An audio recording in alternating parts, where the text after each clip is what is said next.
Hi hello sweeties, welcome to my story world. Abhi లేచి అమ్మ bye అని హగ్గిచ్చి దూరం జరిగి, ఇషితా గురించి నువ్వు ఆలోచించకపోయినా నేను మాత్రం తన గురించి ఆలోచిస్తాను. ఒప్పుకుంటే మంచిదమ్మా, అందరం కలిసి ఉండొచ్చు. లేదంటే అని మాట్లాడడం ఆపి బాయ్ అమ్మా అని చెప్పి వెళ్ళిపోయాడు. ఛాయాకి అర్థమైంది, ఎంత సీరియస్గా ఉన్నది అర్థమైంది. అక్కడి నుండి నేరుగా జాన్వి దగ్గరికి వెళ్ళింది. ఛాయ ఇంటికి వెళ్ళే దారిలో ఉండగానే జాన్వి కాల్ చేసింది. ఛాయ కార్ని సైడ్కి ఆపుకొని, జాన్వి ఎన్నిసార్లు కాల్ చేయాలి నీకు, ఎక్కడున్నావు అని అడిగింది. ఆంటీ నేను యాడ్ షూట్లో ఉన్నా. ఏమైంది, కంగారుగా ఉన్నారు అని జాన్వి అడిగింది. అర్జెంటుగా నిన్ను కలవాలి అని ఛాయ అనింది. అర్జెంటుగానా? 1 గంటలో నేనే కలుస్తాను, ఎక్కడున్నారు చెప్పండి అని జాన్వి అనింది. నేను ఇంట్లో ఉంటాను, అక్కడికి రా అని ఛాయ అనింది. అక్కడికా, అభి ఉండడా అని జాన్వి అడిగింది. లేడు, స్పెయిన్ వెళ్ళాడు మూవీ షూట్కి అని ఛాయ చెప్పింది. ఓకే ఆంటీ, నేను గంటలో వచ్చేస్తాను అని జాన్వి కాల్ కట్ చేసి, ఇప్పుడు ఈ ముసలి ఎందుకు అంత అర్జెంటుగా కాల్ చేసి రమ్మని చెప్పింది అని జాన్వి ఆలోచిస్తూ, ఏమోలే చూద్దాం అని షూట్లో మునిగిపోయింది. షూట్ కంప్లీట్ చేసుకొని అభి ఇంటికి వెళ్ళింది జాన్వి.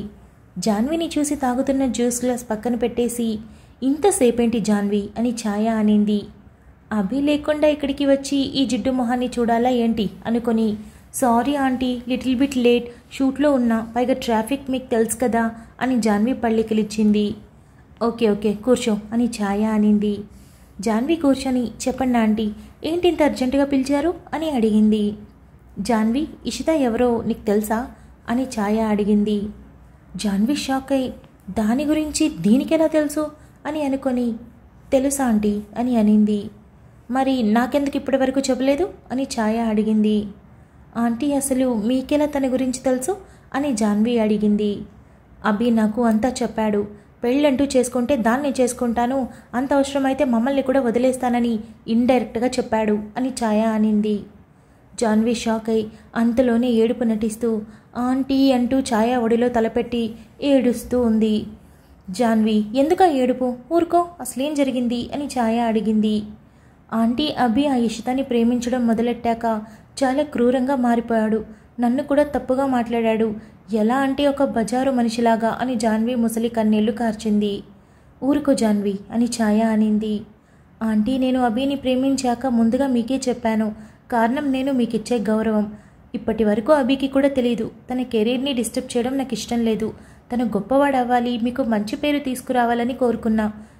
కానీ ఈలోపే ఆ ఇషిత తన్నుకుపోయింది. నేనే మీ దగ్గరికి రావాలి అనుకున్నా, కానీ షూటింగ్స్ ఉండడం వల్ల ఆగాను అని జాన్వి అనింది. బాధపడకు జాన్వి, నా కోడలు నువ్వే అని ఛాయ అనింది. జాన్వి కాస్త నవ్వుతున్నట్టు నటిస్తూ, మీకోసం ఈ చిన్న గిఫ్ట్ తీసుకున్నా అని హ్యాండ్ బ్యాగ్ నుండి తీసి బాక్స్ ఛాయ చేతికి ఇచ్చింది. ఇప్పుడు ఇవన్నీ ఎందుకు జాన్వి అని ఛాయ అనింది. నేను ఇంటికి వచ్చేటప్పుడు ఇవ్వాలి అనుకున్నా ఆంటీ, కానీ మీరే ఈలోపు వచ్చేశారు, అందుకే అని జాన్వి అనింది. ఛాయ బాక్స్ ఓపెన్ చేసి అందులో ఉన్న డైమండ్ ఇయర్ రింగ్స్ చూసి, వావ్ బ్యూటిఫుల్ జాన్వి అని అనింది. మీకంటే కాదాంటీ అని జాన్వి కూడా నవ్వింది. జాన్వి, ఆ ఇష్టాన్ని మనం కలవాలి, నువ్వు చూపించు చాలు, నేనే వెళ్ళి మాట్లాడతాను అని ఛాయ అనింది. తప్పకుండా ఆంటీ, కానీ ఇప్పుడే వద్దు, ఎందుకంటే ఆ ఇషిత అభికి ఏడుస్తూ కాల్ చేస్తే మళ్ళీ అభి మూవీ షూట్ని మధ్యలో ఆపేసి వచ్చేస్తాడు, అభి వచ్చే ముందుగా కలుద్దాం అని జాన్వి అనింది. అభి ఫ్యూచర్ గురించి ఎంత బాగా ఆలోచిస్తావు జాన్వి, నువ్వే అభికి పర్ఫెక్ట్ మ్యాచ్ అని ఛాయ అనింది. థ్యాంక్స్ ఆంటీ, మీరైనా నన్ను అర్థం చేసుకున్నారు అని జాన్వి అనింది.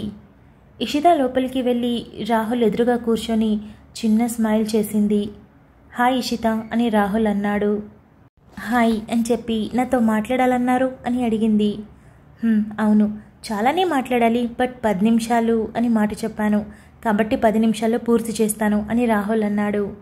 చెప్పండి అని ఇషిత అంది. సారీ ఇషిత అని రాహుల్ అన్నాడు. ఎందుకు అని ఇషిత అడిగింది. ఎందుకంటే చాలా వాటికి అని రాహుల్ అన్నాడు. అర్థం కాలేదు అని ఇషిత అమాయకంగా అనింది. ఇషిత, నేను అభి ఒకేసారి ఇండస్ట్రీకి వచ్చాం, కానీ తను చాలా ఫాస్ట్గా గ్రో అయ్యాడు, నేనిలా అని రాహుల్ అన్నాడు. మీకు బయట చాలా మంచి నేమ్ ఉంది, నేను విన్నాను అని ఇషిత అనింది. అది నాకంతగా కనిపించలేదు ఇషిత, కంపేర్ చేసుకోవడం స్టార్ట్ చేశాను, అది కూడా అభితో అని రాహుల్ అన్నాడు. ఎవరి ఇండివిజువాలిటీ వాళ్ళది కదా అని ఇషిత అనింది. అవును, కానీ అది తెలియక అభి మీద ఈగో పెంచుకున్నాను. అభికి అవేం లేదు, అందరితో ఫ్రెండ్లీగానే ఉంటాడు. కానీ నేనే లేనిపోని యాటిట్యూడ్కి పోయి అభి కోరుకున్న నిన్ను కోరుకున్నాను అని రాహుల్ అన్నాడు. ఇషిత షాక్ అయి నన్నా అని అడిగింది. అవును, ప్రేమించలేదు, ప్రేమించాలి అనుకున్నా, కానీ అది కూడా ప్రేమతో కాదు, పంతంతో. అభి నిన్ను ఎంతలా ప్రేమించాడంటే అది మొదటి రోజు తను నీ గురించి మాట్లాడేటప్పుడే తన కళ్ళల్లో మాటల్లో ఇష్టం కనిపించింది. అది ఇంతకుముందు ఎవరి మీద దేని మీద చూడలేదు నేను. అందుకే తన నుండి నిన్ను లాక్కుంటే తన కెరీర్ డౌన్ అవుతుంది, అప్పుడు నేను దాన్ని అవకాశంగా తీసుకోవచ్చు అనుకున్నా. కానీ అభి నీ విషయంలో ఎంత స్ట్రాంగ్నో నువ్వు కూడా అంతే. మీ ఇద్దరిని వేరు చేయడం సాధ్యం కాని పనని నాకు తెలుసు. అందుకే జాన్వి సాయం అడిగాను. కానీ జాన్వి చేసే ఏ పని నాకు సరిగ్గా చెప్పలేదు. అందులో నేను మొదటిసారి మిహిరా వాళ్ళ ఇంట్లో అరవడం, నిన్ను బయట నిలబెట్టి హెరాస్ చేయడం, నిన్ను కాసేపు అక్కడ ఏడిపించి వాళ్ళని పంపుతానని చెప్పింది, కానీ అంతకు మించి మరేం చెప్పలేదు. కానీ తర్వాత తెలిసిందేంటంటే తను తన అవసరం కోసం నన్ను వాడుకుందని. బాగా ఆలోచించాను ఇషిత, నేను చాలా రాంగ్ అని అర్థమైంది. ప్రేమ అన్నది మనసులో పుట్టాలి, కానీ బలవంతంగా పుట్టించాలని ట్రై చేయకూడదు. అభి ఇంకా గొప్పవాడవ్వాలి, తనలా నేను ఎప్పటికీ అవ్వలేనేమో. నీతో ఏం చెప్పకుండా దూరంగా ఉండొచ్చు, కానీ నువ్వు నన్ను ఒక మనిషిలా కూడా చూడకుండా దూరం పెట్టడం నాకు ఇష్టం లేదు. ఎందుకంటే నీలాంటి మంచి వాళ్ళు అరుదు, అలాంటి వాళ్ళ ఫ్రెండ్షిప్ ఉండడం కూడా గొప్పే. అందుకే నువ్వు ఇప్పటిలా కాకుండా నాతో ఒక ఫ్రెండ్లా ఉంటే సంతోషిస్తాను అని రాహుల్ చెప్పడం ఆపాడు. ఇషిత మొత్తం విని, నాకు మొదటి నుండి అనిపించింది రాహుల్ గారు, మీరు నన్ను ట్రై చేస్తున్నారని. కానీ నేను పట్టించుకోలేదు, ఎందుకంటే నాకు అంత టైం లేదు. నా టైం అభి ఆలోచనలతోనే సరిపోవడం లేదు. ఇక మీ గురించి ఎక్కడ ఆలోచిస్తాను? మీకే కొద్ది రోజులు పోతే అన్నీ అర్థమవుతాయని అనుకున్నాను, కానీ ఇంత త్వరగా కాదు. మీరు అభితో కంపేర్ చేసుకోవడం ఏంటని నాకు అర్థం కాలేదు. మీరు మీలో తక్కువ అనుకోవడం కాదు, బయట నాలాంటి వాళ్ళ దృష్టితో చూడండి. మీకు బయట ఉన్న క్రేజ్ మీకు తెలీదు. అభి మీరనే కాదు, యాక్ట్ చేసే ప్రతి ఒక్కరికి ఫ్యాన్స్ ఉంటారు. మేం తక్కువ అని మీరు అనుకుంటే ఎలా? బయట వాళ్ళు మిమ్మల్ని అభిమానించే వాళ్ళు అనుకోవాలి. మనల్ని అభిమానించే వాళ్ళు ఒక్కరున్నా చాలు, అది మీ గొప్ప. మామూలు వాళ్ళకి సాధ్యం కానిది మీకు మాత్రమే సొంతమైంది ఫాలోయింగ్. అలాంటి ఫాలోయింగ్ బయట పెట్టుకొని మీరు ఈగోకి పోయి ఇలాంటివి చేసి తప్పుగా మిమ్మల్ని మీరు క్రియేట్ చేసుకోవడం ఏంటి చెప్పండి? ఇంకెప్పుడు ఇలాంటివి చేయకండి. అభి ఎంత గొప్పనో మీరు అంతే గొప్ప. కాకపోతే నేను మిమ్మల్ని అభిమానిస్తాను, అభిని ప్రేమిస్తున్నాను, అంతే తేడా. మీ సారీ యాక్సెప్ట్ చేస్తాను, మీతో మంచి ఫ్రెండ్గా కూడా ఉంటాను. కారణం మీ రియలైజేషన్. తప్పు చేయడం కంటే తప్పు తెలుసుకోవడం అంటేనే నాకు ఇష్టం. ఇప్పుడు మీరు చేస్తుంది కూడా అదే అని ఇషిత అనింది. థ్యాంక్స్ ఇషిత, నాకు తెలుసు నువ్వు ఇలాగే మాట్లాడతావని. అది నీ మంచితనం. మీరు ఇలాగే హ్యాపీగా ఉండాలి, ముఖ్యంగా నువ్వు. నీలాంటి అమ్మాయిని నేను అసలు కలవనే లేదు అని రాహుల్ అన్నాడు. ఇషిత నవ్వి, అందరూ మంచివాళ్లే రాహుల్ గారు, కానీ పరిస్థితుల వల్ల కొన్నిసార్లు మారాల్సి ఉంటుంది అని అంటుంది. నాకు ఇచ్చిన 10 minutes అయిపోయాయి, కుదిరితే ఈ కప్ కాఫీ తాగి వెళ్ళు అని రాహుల్ నవ్వుతూ అడిగాడు. తప్పకుండా, ఫ్రెండ్స్కి ఎప్పుడైనా టైమర్ పెట్టుకుంటారా అని ఇషిత కాఫీ సిప్ చేస్తుంది. కాఫీ తాగిన తర్వాత ఇషిత రూమ్కి వెళ్ళింది. వెళ్ళి అభి గురించి ఆలోచిస్తూ ఉండగానే అభి నుండి కాల్ వచ్చింది. ఇషితకి నెంబర్ చూడగానే అది అవుట్ ఆఫ్ కంట్రీ అని అర్థమై టక్కున లిఫ్ట్ చేసి అభి అని అనింది. ఓ గాడ్ ఇష్యూ, నీ గొంతు వింటుంటే ప్రాణం వచ్చినట్టుంది. ఎలా ఉన్నావు, తిన్నావా, దిగులు పడుకు అని అభి అన్నాడు. అన్నీ ఒకేసారేనా? ముందు దూరం వెళ్ళింది నువ్వు, నీ గురించి చెప్పాలి. సేఫ్గా వెళ్ళావా? ఏ ఇబ్బంది రాలేదు కదా అని ఇషిత అడిగింది. ఏం రాలేదు, ప్రశాంతంగా వచ్చేసాం అని అభి అన్నాడు. ఇక ఇద్దరూ దాదాపు అరగంట మాట్లాడుకున్న తర్వాత, ఇషిత, క్రూ అంతా డిన్నర్కి వెళ్తున్నాం, మళ్ళీ వచ్చి కాల్ చేస్తాను, నువ్వు జాగ్రత్తగా ఉండు అని అభి అన్నాడు. అలాగే అభి, టేక్ కేర్ అని ఇషిత నవ్వుతూ బాయ్ చెప్పి కాల్ కట్ చేసింది. రోజులు గడుస్తున్నాయి. అభి, ఇషిత ఇద్దరు దూరంగా ఉన్నా హ్యాపీగానే ఉన్నారు. తెలియకుండానే 5 రోజులు గడిచిపోయాయి. ఇషిత రోజులు లెక్క పెట్టుకుంటూ అప్పుడే 5 రోజులు అయిపోయాయి, ఇంకా 9 days ఉంది అని అనుకుంది. అంతలో ఇంటి దగ్గర నుండి కాల్ వచ్చింది. హలో అమ్మా అంటూ కాల్ లిఫ్ట్ చేసింది. కానీ ఈసారి తన అమ్మ కాల్ మాట్లాడలేదు, వేరే ఎవరో మాట్లాడారు. అవతల వైపు చెప్పింది విని ఇషిత అక్కడే కుప్పకూలిపోయింది. శాలిని ఇషిత రోజులు లెక్క పెట్టుకోవడం చూసి నవ్వుకుంటూ ఫోన్ చూస్తుంది. సడన్గా ఇషిత దబ్బున ప్రాణం లేని బొమ్మలా అయిపోవడం చూసిన శాలిని లేచి తనని తడుతూ ఫోన్ తీసుకొని హలో అనింది. అవతల వైపు చెప్పిన మాట విని షాక్ అయి శాలిని మాట్లాడి కాల్ కట్ చేసింది. జాన్వి రెడీ అయి ఛాయాకి కాల్ చేసింది. ఇషిత దగ్గరికి తీసుకొని వెళ్తాను అని. ఛాయ రెడీగానే ఉన్నానని చెప్పడంతో అయితే వస్తున్నా ఆంటీ అని జాన్వి కాల్ కట్ చేసింది. కాసేపటికి జాన్వి కారులో అభి ఇంటికి చేరుకుంది. ఛాయ బయటకొచ్చి కారు ఎక్కి, పోనీ జాన్వి, ఈరోజు దానికి నా చేతిలో మూడింది. దెబ్బకి అభిని వదిలి కాదు, దేశాన్ని వదిలి పారిపోయేలా చేస్తాను అని అనింది. ఆంటీ, నా కోసం మీరు చాలా థ్యాంక్స్ ఆంటీ అని జాన్వి ఎమోషనల్ అయినట్టు యాక్ట్ చేసింది. ఊరుకో జాన్వి, నీకు అందం, డబ్బు, హోదా అన్నీ ఉన్నాయి. అన్నింటికి మించి అభికి సరిజోడి అని ఛాయ అనింది. జాన్వి నవ్వుతూ థ్యాంక్స్ ఆంటీ అని వెంటనే యాప్లో నుండి గిఫ్ట్ కార్డు ద్వారా 1,00,000 రూపాయలు పంపింది. ఛాయ చూసి, జాన్వి ఎందుకురా ఇవన్నీ అని అడిగింది. ఆంటీ, మీరు నచ్చిన బ్రాండ్లో సేల్ నడుస్తుంది కాబట్టి నా తరపున చిన్న గిఫ్ట్, ఎంజాయ్ చేయండి అని జాన్వి అనింది. శాలిని కరణ్కి చెప్పి అప్పటికప్పుడు ఫ్లైట్ టికెట్స్ బుక్ చేయించుకొని ఇషితాని తీసుకొని ఎయిర్పోర్ట్కి స్టార్ట్ అయింది. ఇషితాకి కన్నీళ్లు ఆగడం లేదు, కానీ మౌనంగా ఉంది. ఇద్దరు అలా క్యాబ్లో స్టార్ట్ అయ్యారో లేదో ఇలా జాన్వి ఛాయ హాస్టల్ దగ్గరికి వచ్చారు. ఇద్దరూ కార్ దిగి లోపలికి వెళ్తుంటే వాచ్మెన్ ఇద్దరిని ఆపి డీటెయిల్స్ అడిగాడు. ఇషిత గురించి అడగగానే తనిప్పుడే ఊరికి వెళ్ళినట్టు చెప్పడంతో, మిస్ అయింది, 5 నిమిషాల ముందు వచ్చుంటే సరిపోయేది అని ఛాయ అనింది. పర్లేదాంటీ, అది మళ్ళీ అయినా వస్తుంది కదా, అప్పుడు చూద్దాం అని జాన్వి అనింది. ఇద్దరూ అక్కడి నుండి బయలుదేరిపోయారు.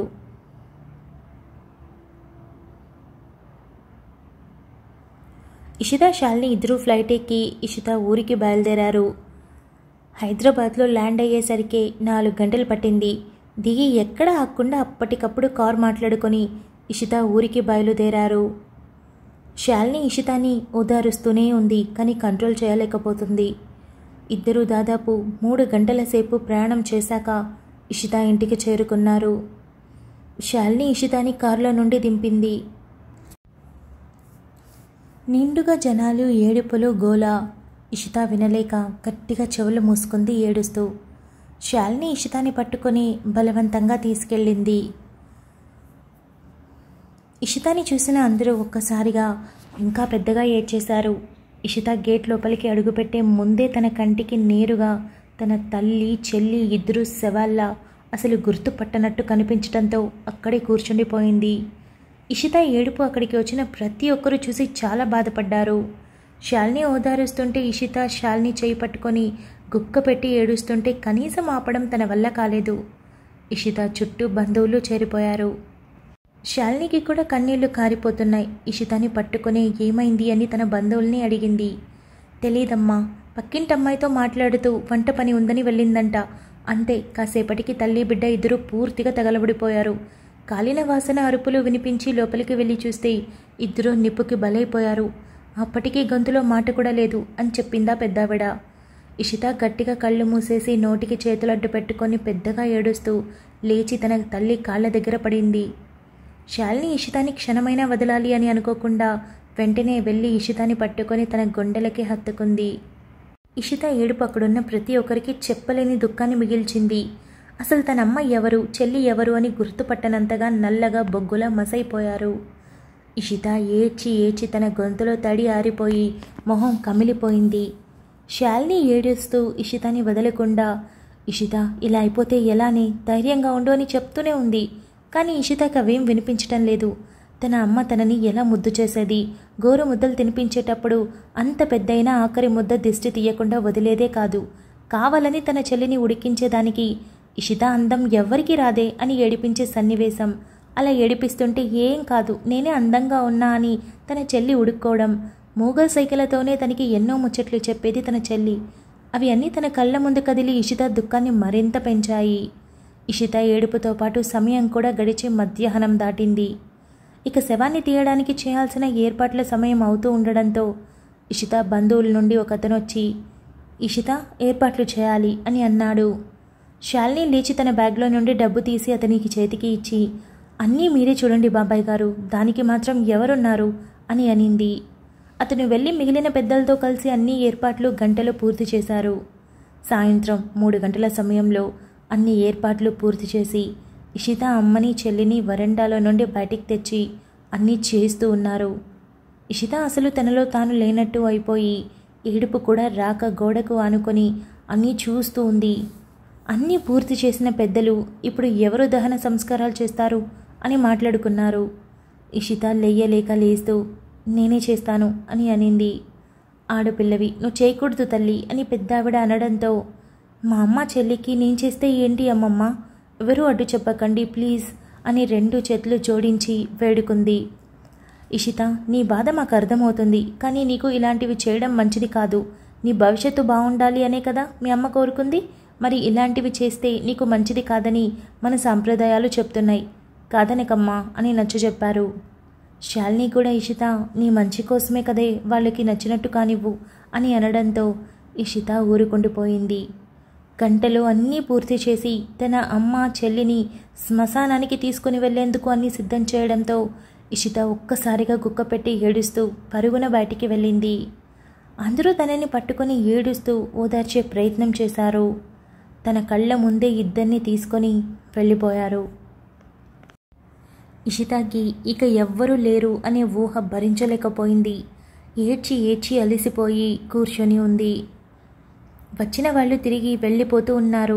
అప్పుడే ఇషితకి మన వాళ్ళు ఎవరు పరాయి వాళ్ళు ఎవరు అనేది క్లియర్గా అర్థమైంది.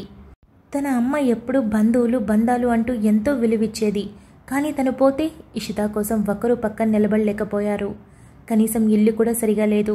సిలిండర్ పేలిందో లేక స్టవ్ పేలిందో తెలియదు, కానీ వంటగది బెడ్రూమ్ సగం వరకు మసి కొట్టుకుపోయి ఒక్క వస్తువు సరిగా లేదు. పైగా అది సొంత ఇల్లు కాకపోవడంతో ఇషితకి ఎటు పోవాలో అర్థం కాలేదు. అందరూ వెళ్ళిపోయాక ఇంటి ఓనర్స్ వచ్చి ఇషితకి ఎదురుగా నిలబడ్డారు. ఇషిత లేచి నిలబడి సైలెంట్గా ఉంది. ఇషిత ఈ టైంలో నిన్ను ఇబ్బంది పెట్టడం మాకు కొంచెం కూడా ఇష్టం లేదు. అసలైతే అద్దె ఇంట్లో ఇలా ఎవరైనా చనిపోతే ఇక్కడ ఉండనివ్వరు. కానీ మీ అమ్మ మంచితనం మాకు బాగా తెలుసు కనుక ఏమనలేదు. ఇప్పుడైనా ఖాళీ చేస్తే మేము ఇదంతా బాగు చేయించుకుంటాం. పైగా ఎంతో కొంత డబ్బులు ఇస్తే బాగుంటుంది. అంటే చాలా ఖర్చు అవుతుంది కదా అని అన్నారు. ఇషిత ఏం మాట్లాడకుండా నేరుగా వెళ్ళి సగం కాలిన బీరువాలో ఉన్న బంగారు నగలు తెచ్చి ఓనర్కి ఇచ్చి 2 చేతులు జోడించి చాలా థ్యాంక్స్ అని చెప్పింది. వాళ్ళు వెళ్ళిపోయాక ఇషిత గట్టిగా మొహానికి చేతులు అడ్డు పెట్టుకొని ఏడ్చేసింది. శాలినికి బంధువుల్ని చూసి ఇంటి ఓనర్ని చూసి విరక్తి పుట్టి ఇషితాని ఓదారుస్తూ ఇక అక్కడ ఉండడం మంచిది కాదని అర్థమై ఇషిత లేచి నాతోరా అని బలవంతంగా లేపి అక్కడి నుండి హోటల్కి తీసుకొని వెళ్ళింది. Thank you so much for listening guys. Update నచ్చినట్టయితే లైక్ చేయండి, షేర్ చేయండి, కమెంట్ చేయండి, అలానే సబ్స్క్రైబ్ చేసుకోండి. వచ్చేసాను ముచ్చట్లకి. ఈ అప్డేట్ ఎలా అనిపించింది? ఏంటమ్మా ఇది ఇలా చేసేసావు, మా ఇషితకి ఎవరు లేకుండా చేసేసావు, ఇంత దుర్మార్గమా అని అనుకుంటున్నారు కదా. నా మీద నాకే కోపం వచ్చింది. బికాజ్ నెక్స్ట్ అప్డేట్ ఏంటో నాకు తెలుసు, చదివాను కదా. నాకు చాలా ఏడుపు వచ్చేసింది. ఎందుకు ఇలా రాశాను అసలు? ఆ టైంలో నాకు బుర్ర లేదు అసలుకి. పెట్టడమే ఇష్టాన్ని అనాథగా పెట్టేసి ఉంటే పోయేది కదా అనే ఫీలింగ్ వచ్చింది. అండ్ దాంతోపాటు అంటే ఎలా రాశానంటే, మనం జరిగిన సిచ్యువేషన్ కన్నా ఆ తర్వాత ఎదుటి వాళ్ళు సఫర్ అవ్వడం చూస్తాను చూడండి, అది చాలా చాలా పెయిన్ఫుల్గా ఉంటుంది నాకు తెలిసినంత వరకు. అంటే జరిగినప్పుడు బాధ ఉండదని కాదు, అది అసలు మనం వర్ణించలేని ఒక సిచ్యువేషన్. కానీ ఆ తర్వాత లైఫ్ లేకుండా పోతుంది కదా మిగిలిపోయిన ఒక్క పర్సన్కి. అదే ఇష్టమైన వాళ్ళు దూరం అయినప్పుడు కలిగే అది ఉంటుంది కదా ఫీలింగ్, ఆ బాధ బయటికి రాలేకపోవడం. కొందరు రారు. సో అటువంటి వాళ్ళని చూసినప్పుడు మై గాడ్, అది చాలా కష్టమైన క్రిటికల్ సిచ్యువేషన్ నా దృష్టిలో. ఇప్పుడు ఇషిత అది ఫేస్ చేయబోతుందన్నమాట. చూద్దాం నెక్స్ట్ పార్ట్ ఎలా ఉంటుందో. ఈ ముచ్చట్లో కూడా కొంచెం గ్యాప్ తీసుకున్నా. ఇది అవ్వగానే ఇంత హుషారుగా మాట్లాడలేను కదా, అందుకే ఒక 10 నిమిషాలు గ్యాప్ ఇచ్చి రీల్స్ చూసి ఇటు వచ్చాను మళ్ళీ. పొద్దునే ఇదేం అప్డేట్ అని అనకండి, తప్పలేదప్ప, సారీ. రేపు కూడా కొంచెం ఇలానే ఉంటుంది, తప్పదు. ఇక స్టోరీ అయితే నిజంగా ఎండింగ్కి వచ్చేసింది. మ్యాక్సిమం ఈ వీక్తో అయిపోతుంది అనుకుంటున్నాను నేను. సండేతో అయిపోవచ్చు మేబీ. అంతే, చిన్న స్టోరీ అన్నాను కదా, అయిపోతుంది. ఇకపోతే లాస్ట్ అప్డేట్ కమెంట్స్ చాలా మంచిగా అనిపించాయి.